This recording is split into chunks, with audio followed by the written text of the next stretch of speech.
தாவேகாவினர் தன் மீது வழக்கு தொடர்ந்தால் அதை சந்திக்க தயார் என மாநாட்டில் பவுன்சர்களால் தள்ளிவிடப்பட்ட இளைஞர் சரத் தெரிவித்துள்ளார். மதுரை மாவட்ட காவல் கண்காணிப்பாளர் அலுவலகத்திற்கு வருகை தந்த இளைஞர் மாநாட்டில் தள்ளிவிடப்பட்டது நான் தான் என தெரிவித்தார். மேலும் தனக்கு அடிக்கடி போன் மூலமாக மிரட்டல் வருவதாகவும் இது தொடர்பாக தன் மீது தாவேகா கட்சியினர் வழக்கு தொடர்ந்தால் சந்திக்க தயார் என்றும் தெரிவித்துள்ளார். இளைஞர் சரத் மாநாட்டில் கலந்து கொள்ளவில்லை என குற்றச்சாட்டுகள் எழுந்த நிலையில் தான் மாநாட்டில் கலந்து கொண்ட புகைப்படத்தை காட்சிப்படுத்தினார். ரேம்ப்ல இருந்து பவுன்சர்கள் தூக்கி வீசப்பட்டது பாதிக்கப்பட்டதுனால நான் பெரம்பலூர் எஸ்கேக்கு கம்ப்ளைண்ட் பண்ணியிருந்தேன்.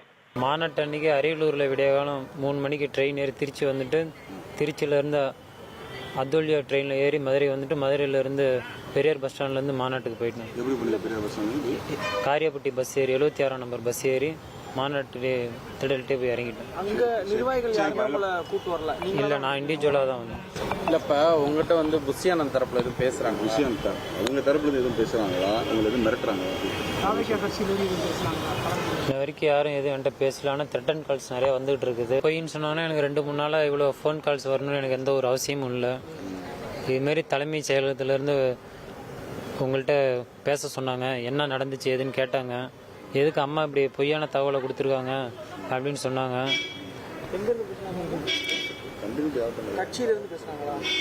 கட்சியிலேருந்து பேசல, எனக்கு கான்ஃபரன்ஸ் கால் போட்டு பேசியிருந்தாங்க.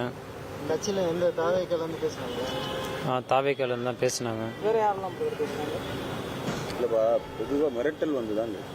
வாபஸ் கம்ப்ளைண்ட் உனக்கு யாரடா போய் கம்ப்ளைண்ட் கொடுக்க சொன்னது அப்படின்னு சொன்னாங்க. அது உனக்கு தேவையில்லாத விஷயம், நான் என்ன ஃபேஸ் பண்ணிக்கிறேன், ஃபஸ்ட்டு ஃபோனை வச்சுருங்க அப்படின்னு கட் பண்ணிட்டேன்.